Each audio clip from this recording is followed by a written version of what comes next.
بسم اللہ الرحمن الرحیم۔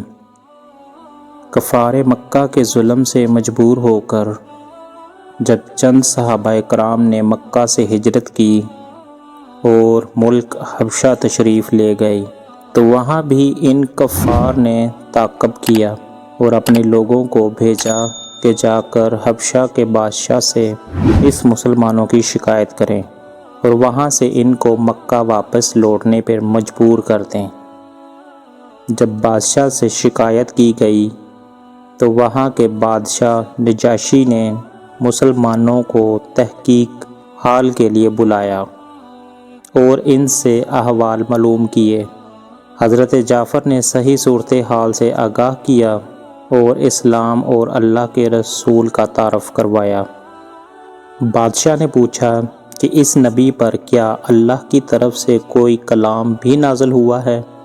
حضرت جعفر نے اس موقع پر سورہ مریم کی آیت کو پرسوز انداز میں تلاوت کیا۔ پھر دربار میں جب حضرت جعفر نے تلاوت کی تو ایک طرف بادشاہ پر گریہ طاری ہو گیا، دوسری طرف تمام درباری لوگوں پر گریہ طاری ہو گیا، سب کے سب رونے لگے اور بادشاہ نے کہا کہ یہ کلام اسی سرچشمہ سے نکلا ہے جس سے حضرت عیسیٰ علیہ السلام پر نازل ہونے والی انجیل نکلی تھی۔